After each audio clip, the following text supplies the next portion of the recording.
Goedemorgen gemeente, hartelijk welkom in deze dienst. Ook zij die met ons verbonden zijn via de livestream. De bloemen gaan als groet van de gemeente naar Engbert en Jetty Spoor de Groot aan de Zietsemaweg 35. Collectes. De eerste collecte is bestemd voor de diaconie, de zomerzending uit Pakistan. En de tweede collecte is bestemd voor de kerk. Voorganger is dominee W. Heida uit Seksbierum, lector is Steun Bontekoe en organist Siebold Akkerman. Na de dienst staat de koffie klaar. Ons intelslied is Psalm 139, het eerste vers, en dat zingen we indien mogelijk staande. Dan wensen we elkaar een gezegende dienst.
Wij beginnen deze viering met een ogenblik van persoonlijk stil gebed.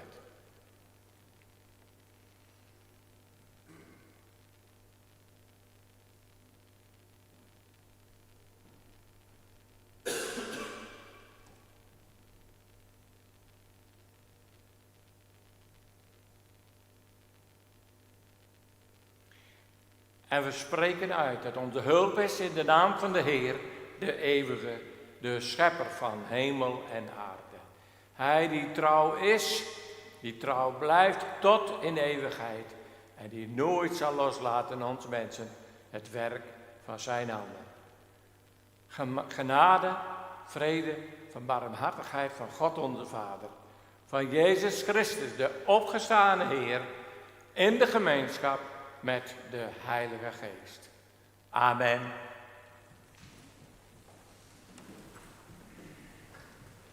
Laten we bidden. Eeuwige God, onze Vader, u die de schepper bent van hemel en aarde. Vandaag zijn we hier weer als gemeente bij elkaar omdat we geloven dat wij de bruid mogen zijn van Jezus Christus, onze Heer en Heiland. Die eenmaal heeft gezegd dat als we bij elkaar zullen zijn, dat Hij in ons midden is. Dat we aangeraakt mogen worden door zijn dienende liefde. Dat we ons mogen koesteren in zijn nabijheid. En dat is niet omdat we denken dat wij zulke goede mensen zijn. Dat wij zouden denken dat wij het ook wel verdiend zouden hebben. Maar dat is omdat wij geloven dat u een God wil zijn van liefde en barmhartigheid. Die ons ook wil vergeven als we iets hebben gedaan dat u verdriet heeft gedaan. Maar dat wij dan juist mogen geloven, dat we mogen vertrouwen op Jezus Christus, onze Heer en Heiland. Amen. Dan zingen we nu het tweede en het 14e vers van lied 139.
willen nu ons kerkgebed bidden en aansluitend zingen we dan het loflied uit lied 412, vers 1, 2 en 4. Laten we bidden. Heer in de hemel, u die een God bent van liefde en genade. Wij verlangen naar de komst van uw koninkrijk waar alles volmaakt zal zijn. Maar we weten dat we nu nog moeten leven in een gebroken wereld. En daarom bidden wij u, Heer, ontferm u. Wij bidden u voor heel de kerk die op zoveel plekken in de wereld wordt geconfronteerd met vervolgingen. Wij bidden u voor de kerk op die plaatsen waar mensen uw kerk verlaten.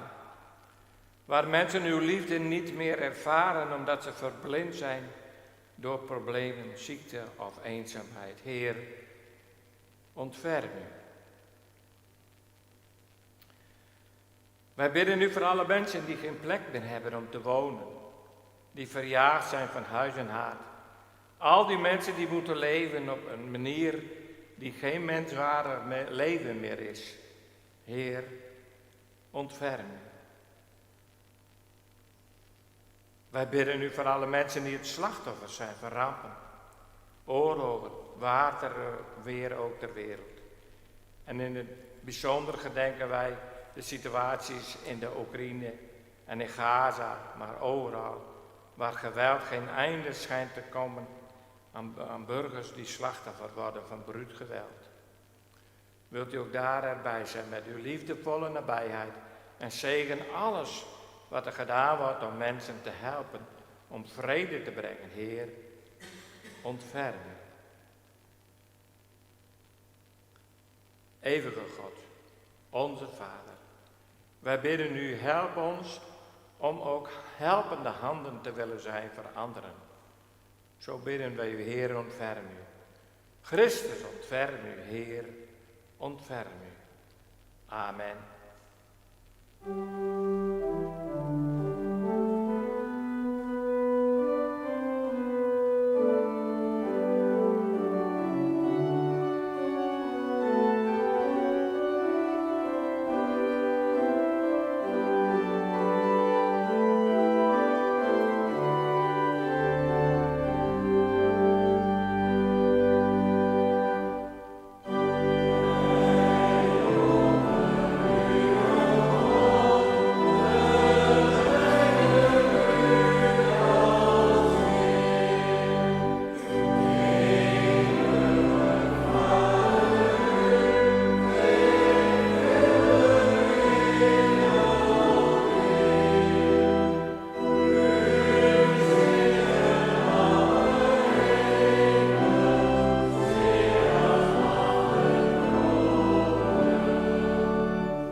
Wij willen nu overgaan tot de dienst van het woord, maar voordat we de Bijbel gaan openen om te lezen en daar ook uit te willen leren, willen we vragen om de leiding van Gods Heilige Geest. God, onze Vader, wij geloven dat u bij ons wilt zijn en dat u ons hoort. En daarom komen wij tot u. Kom met uw geest van liefde en wijsheid in ons midden. Help ons om te luisteren naar uw woord. Uw woord dat ons vertelt van het geheim van uw liefde voor ons. Deel met ons het geheim van uw vergevende liefde en uw barmhartigheid waarvan Jezus Christus ons heeft verteld. Vervul onze harten met uw goddelijke wijsheid en geef dat ook onze harten vervuld zullen zijn van liefde en barmhartigheid. Zodat onze lampen ook brandende zullen zijn en wij uw naam zullen loven en prijzen door elkaar ook lief te hebben en barmhartig te zijn zoals u. Amen. Dan volgen nu de schriftlezingen en daarna zingen wij uit lied 751 vers 1, 2, 4 en 5.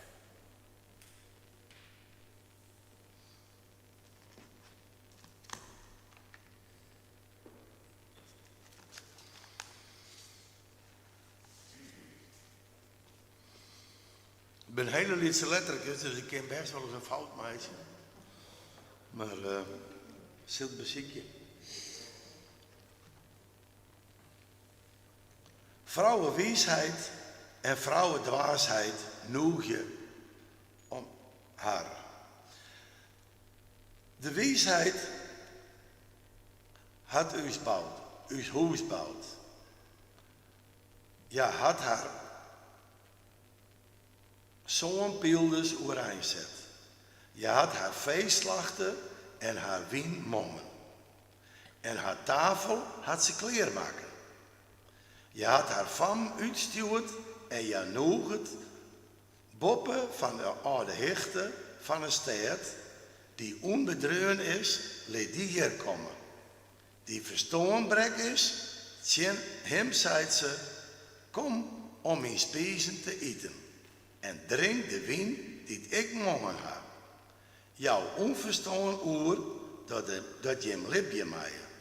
Geende wij van het insjoch op.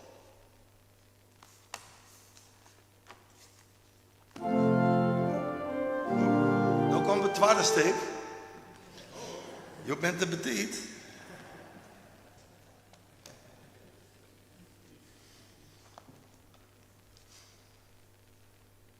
Matthäus 25, 1 tot en met 13. Vroeger stond er boven de wijze en de dwaze maagden. Maar dat staat er nu niet meer boven. Dan zal het met het koninkrijk van de hemel zijn als met 10 meisjes die hun olielampen hadden gepakt en erop uittrokken, de bruidegom tegemoet. 5 van hen waren dwaas. De andere 5 waren wijs. De dwaze meisjes hadden wel hun lampen gepakt, maar geen extra olie. De wijze meisjes hadden behalve hun lampen ook olie in kruiken bij zich. Omdat de bruidegom op zich liet wachten, werden ze allemaal slaperig en dommelden ze in. Midden in de nacht klonk er luid geroep. Daar is de bruidegom. Kom, ga hem tegemoet. Dat wekte de meisjes en ze brachten hun olielampen in orde. De dwaze meisjes zeiden tegen de wijzen, geef ons wat van jullie olie, want onze lampen gaan al uit. De wijze meisjes antwoordden, nee, straks is er nog te weinig voor ons en jullie samen. Zoek liever een verkoper en koop zelf olie. Terwijl zij op olie uit waren, arriveerde de bruidegom. En zij die klaar stonden, gingen met hen naar binnen voor het bruiloftsfeest, waarna de deuren gesloten werden.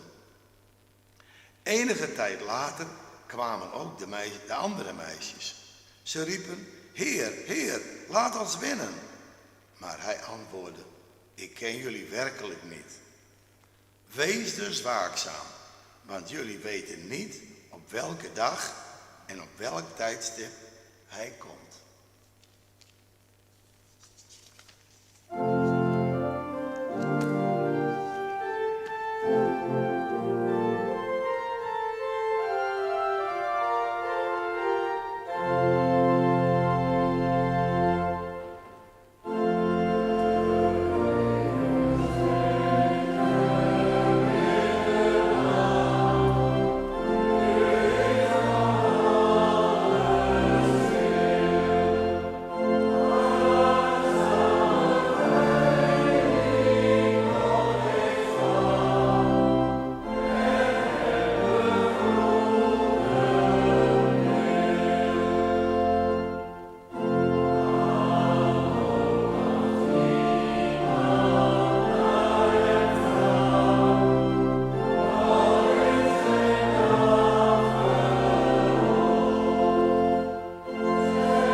Gemeente van onze Heer Jezus Christus, de opgestane Heer.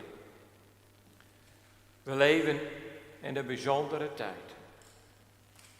De wereldwijde corona-epidemie is nog niet eens helemaal voorbij. En op meerdere plekken in de wereld is er sprake van oorlog. Denk maar aan de Oekraïne, de Gaza, Sudan. En dat alles heeft grote gevolgen, ook hier voor ons, in de vorm van onrust, angst, onzekerheid. En de vraag is, zal er ooit dan echt vrede komen? Zal het ooit weer worden zoals het was? En tegelijk denken wij misschien, hoe kan het toch dat het juist in onze tijd zoveel spanningen zijn? Zelfs de schepping wordt wereldwijd aan alle kanten bedreigd. En toch, gemeente,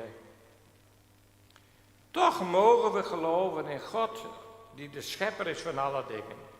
Mogen we geloven dat niet het einde zal zijn, maar dat we op weg zijn naar Gods toekomst. Misschien denkt u wel, ja, dat geloven wij ook hoor. Maar als we worden geconfronteerd met het hier en nu, dat is het allemaal veel moeilijker. Dan komt misschien wel de twijfel. Want door alle gebeurtenissen om ons heen wordt het helemaal niet gemakkelijker om vast te houden in ons geloof op die wederkomst van Christus. En heeft Jezus ook zelf niet gezegd dat wij het ook niet eens weten? Alleen de Vader in de hemel weet wanneer het zo zal zijn. Nee, geloven in de komst van de bruidegom, Jezus Christus, Het is een zaak van geloven en een zaak van vertrouwen. En ondertussen waakzaam te zijn. Want ook al weten we niet wanneer het zal zijn, toch mogen wij blijven geloven en vertrouwen op Jezus Christus, onze Heer en Heiland. Die heeft beloofd dat Hij erbij zal zijn in ons leven. Vanmorgen hebben wij het verhaal gelezen van die 10 meisjes die erop uittrokken de bruidegom tegemoet. Het zijn de bruidsmeisjes. En in de tijd van Jezus leefde was het vieren van een bruiloft een groots gebeuren. Soms duurde het zelfs meerdere dagen. Ja, soms wel een hele week. En er moest van alles geregeld worden voor dat grote feest. Heel veel mensen werden er uitgenodigd. En dat alles was de verantwoordelijkheid voor de bruidegom. We hebben dat ook kunnen lezen in het verhaal van de bruiloft in Kana. Het feest zelf werd gevierd in het huis waarin het bruidspaar zou gaan wonen. En als eerste ging de bruid met de bruidsmeisjes naar het huis toe. En ook zij zorgden ervoor dat er van alles werd klaargemaakt. En dan, op een bepaald moment, dan kwam ook de bruidegom met zijn gasten ook naar het huis toe. En het was een goede gewoonte dat de bruidsmeisjes hem dan tegemoet zouden gaan om als het ware aan te geven: kijk, hier is het huis. Hier wacht de bruid op jou. Hier zal dat grote feest plaatsvinden. En dan gebeurt er iets vreemds. Want het duurt erg lang voordat de bruidegom en de gasten komen. En de bruidsmeisjes, ze zijn misschien wat vermoeid geraakt van alle voorbereidingen. En ze zijn in slaap gevallen. Gemeente, dat is misschien het eerste detail waarop wij moeten letten.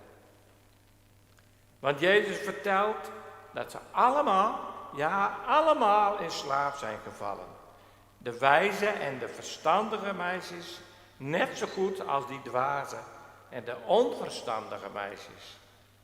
En met dit verhaal geeft Jezus ons een blik op de toekomst. Want wij allemaal leven in de verwachting van dat koninkrijk van God. Het grote moment dat de bruidegom zal komen. En dat we mogen ingaan in de bruiloftzaal. En dat er feest gevierd gaat worden. Vreugde, vreugde, louter vreugde is bij u van eeuwigheid. En wij allen, de gemeente van Christus, maar ook heel de schepping, kijkt verlangend uit naar zijn komst. En ondertussen zijn we misschien bezig met allerlei voorbereidingen. En als het te lang duurt, dan kan het ook gebeuren dat ook wij, ja ook wij, in slaap vallen. Dat er twijfel komt. Dat we een beetje moe worden van alle inspanningen voor de gemeente. We hebben het al zo druk. En zo kan het gebeuren dat we ook geestelijk in slaap vallen. Is dat dan een veroordeling van Jezus? Wil Hij ons daarmee laten zien hoe gebrekkig wij soms zijn in het leven? Ik denk het niet. Maar dit verhaal is wel bedoeld om ons te waarschuwen. En daarvoor gaan wij naar het vervolg van het verhaal. Want onverwacht laat op de avond, als het al donker is, horen ze de mensen roepen: daar komt de bruidegom. En alle 10 meisjes zijn nu klaar wakker. Want ze moeten de bruidegom begeleiden naar het huis van de bruid. En dan komt het verschil.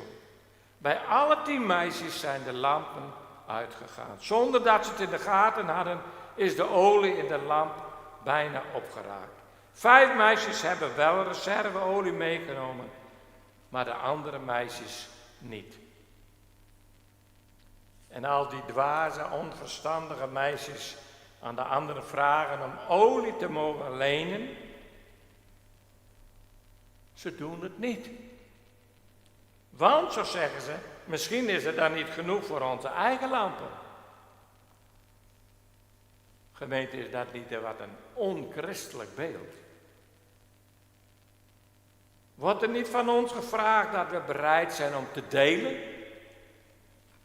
Hadden die verstandige meisjes niet juist in deze situatie bereid moeten zijn om te delen, zodat ze allemaal de bruidegom tegemoet zouden gaan? Ja, vanuit onze menselijke gedachten lijkt dat tenminste een goede oplossing. Want zo kun je tenminste laten zien dat je ook solidair bent met elkaar. En toch, dat heeft Jezus denk ik zo niet bedoeld. Want wat Jezus ons met dit verhaal vooral wil leren, dat we onszelf moeten voorbereiden op de komst van die bruidegom. Jouw geloof, hoe groot ook of hoe klein ook, je kunt een ander daarover wel vertellen. Je kunt ook laten zien hoe belangrijk dat is in jouw leven. Hoe dankbaar en hoe blij je bent dat je Gods liefde en zijn nabijheid in je leven mag ervaren. Dat alles, dat kunnen we doen, ja. En toch zal het de geest van God moeten zijn die dit geloof en die vreugde bij de ander in het hart laat. Alleen zijn geest van liefde, niet wij. Daarom moeten we onszelf altijd opnieuw afvragen. Ben ik een van die verstandige meisjes? Heb ik mijn huis op de rots gebouwd? Is mijn geloof wel een echt geloof? Een levend geloof? Of is het alleen maar een vrome buitenkant? Een geloof dat gebaseerd is op traditie, op gewoonten. Je gaat naar de kerk, want dat hoort zo. Je hebt van je overvloed best wel willen delen. En als er eens een beroep op je wordt gedaan, ach ja, waarom dan ook niet? Maar gemeente, Jezus wil ons vooral oproepen om de lamp van het geloof ook brandend te houden. En dat kan alleen maar als wij ook reserveolie hebben. Als we dagelijks hem zoeken in het gebed. Als we ons willen openstellen voor zijn woord. Als we ons verdiepen in de vragen die de Bijbel aan ons stelt. Hoe zit het dan met jouw relatie met God? Hoe zit het dan met je relatie met je medemens? Is in jouw hart ook die liefde die is in Jezus Christus? Wil je hem ook volgen op de weg van de dienende liefde? Wil je ook opkomen voor een rechtvaardige wereld? Ja, dat is de oproep die Jezus ons impliciet doet. En dat bedoelt hij met de reserveolie van ons geloof. De olie die zorgt dat de lampen blijven branden. Als je dit verhaal voor het eerst zo leest, dan denk je misschien, nou, dat waren toch geen aardige meisjes. Misschien wel verstandig, maar niet aardig. Want ze hadden toch best even wat olie kunnen lenen. Maar gemeente, dat is niet de kern van het verhaal. De kern van het verhaal is dat Jezus ons oproept om waakzaam te zijn. Om te zorgen dat de lampen zullen branden als de grote dag zal aanbreken. Want als er het op aankomt, dan zit in ieder van ons, ja, in ieder van ons een dwaas en een wijs iemand. Want we zijn allemaal geneigd om te vervallen in oppervlakkigheid. Je hebt al zo lang uitgekeken naar die heerlijkheid van God. En soms zijn er van die dagen dat je er zo weinig van merkt in je leven. En het leven zelf is al zo druk en zo ingewikkeld geworden. En je moet ook nog zoveel andere dingen doen. Je hebt ook nog zo plannen voor de toekomst. Je wilt misschien nog heel veel bereiken. Maar Jezus waarschuwt ons. Denk ook aan de olie voor je lamp. Zodat de lampen altijd zullen blijven branden. Laat je in je leven niet afleiden door allerlei andere dingen. hoe belangrijk die misschien ook in ons leven zijn. Al die aardse dingen, al je zorgen over de situatie van nu, dat alles is niet het belangrijkste. Want het belangrijkste is in ons leven dat we Jezus kennen, onze Heer en Heiland, waarop we mogen vertrouwen. Dat we weten van Gods genade, dat we weten van zijn barmhartigheid. Dat is de olie voor onze lampen. En weet u wat nu het allergrootste geheim is voor ons leven? Dat is dat we op Hem mogen vertrouwen. Op Hem. Dat Jezus tegen ons heeft gezegd. Dat er genoeg olie is.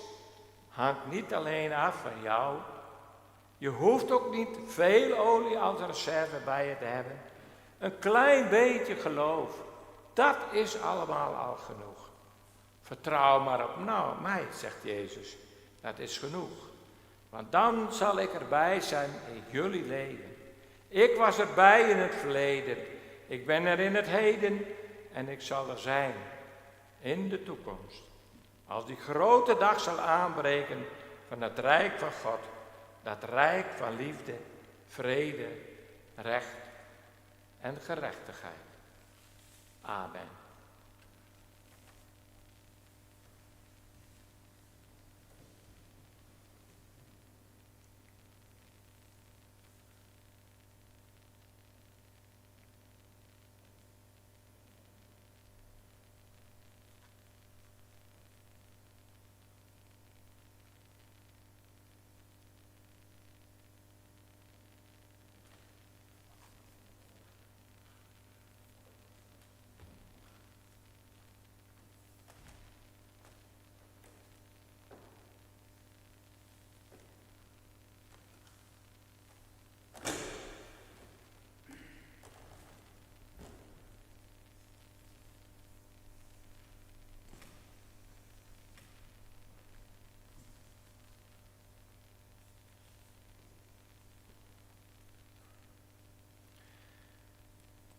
Samen willen we nu ons geloof belijden. En ik verzoek u, voor zover dat mogelijk is, daarbij te gaan staan.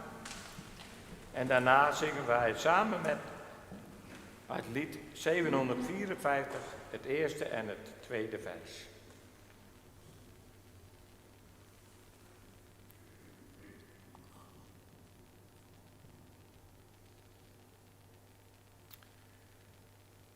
Wij geloven in God de Vader, die alles heeft gemaakt. De zon, de maan, de sterren, de dieren en de bloemen. En ook de mensen en de kinderen, de hemel en de aarde. Wij geloven in Jezus Christus, die veel van ons houdt. Die mens is geworden zoals wij. Die voor ons is gestorven, maar die is opgestaan uit de dood. Die voor altijd nu leeft bij God de Vader. Wij geloven in de Heilige Geest. En we geloven in een heilige, christelijke kerk. Dat is de gemeenschap waar wij het woord van God horen. En waar wij het brood met elkaar mogen delen. Wij geloven dat God al onze schulden ook wil vergeven. En wij geloven dat we samen met Christus eeuwig mogen leven. Amen.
Wij willen u samen danken en bidden. Na het dankgebed en voorbeden is er een ogenblik van persoonlijk stilgebed. En we besluiten onze gebeden met het bidden van het Onze Vader. Laten we bidden. Vader in de hemel, wat is het toch fijn dat u ons altijd en overal nabij wil zijn. Dat u in uw Zoon Jezus Christus in de wereld bent gekomen om uzelf ook aan ons bekend te maken als een liefhebbende en een dienende God. Dat Jezus ons heeft geleerd dat we waakzaam moeten zijn. En dat we ook niet oppervlakkig moeten omgaan met uw heil. Maar dat onze harten vol moeten zijn van uw liefde voor ons. Uw liefde en uw barmhartigheid die aan ons leven ook inhoud zal geven. Zodat bij alles wat er in ons leven gebeurt, wij blijven vertrouwen op uw nabijheid. Dat wij in dat vertrouwen ook mogen uitzien naar de komende bruidegom, onze Heer Jezus Christus. Wij bidden nu voor alle mensen in de gemeente die het moeilijk hebben. Mensen die misschien ziek zijn, die eenzaam zijn, die het moeilijk hebben, of omdat ze een geliefde moeten missen. Wilt u hen nabij zijn? Wilt u hen troosten in hun verdriet? Wilt u hen omringen met uw liefde? En laat het zo zijn, Heer, dat zij uw nabijheid ook mogen ervaren. En ook de nabijheid van de gemeente. Ja, Vader in de hemel, wilt u ons helpen om ook een dienende gemeente te zijn. In stilte leggen wij nu alles voor u neer, wat ook ons persoonlijk bezighoudt. En we willen ons daarbij koesteren in uw liefde.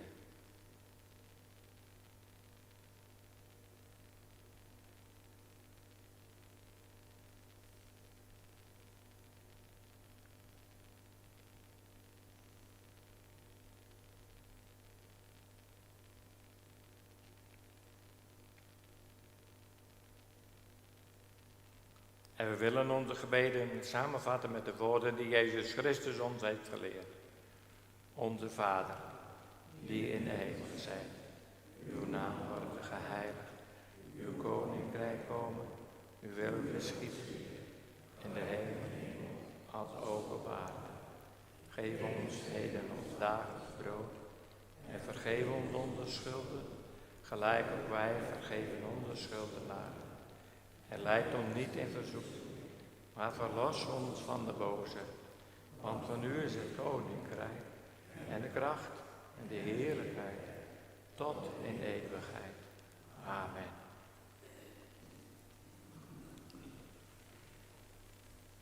Dan is er nu gelegenheid om uw gaven te geven. En daarna zingen wij ons slotlied 769 vers 1 en 6.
Wij mogen nu van hier gaan, ieder naar zijn eigen plekje in deze wereld. En daar mogen we ook uitdragen. Daar mogen wij vertellen van die liefde van God. En dat hoeven we niet uit onszelf te doen, want ook wij worden gedragen door zijn liefde en door zijn zegening. De Heer zegene u en hij behoede u. De Heer doet zijn aangezicht over u lichten en zij u genadig. Ja, de Heer verheffen zijn aangezicht over u en geven aan u allen zijn vrede.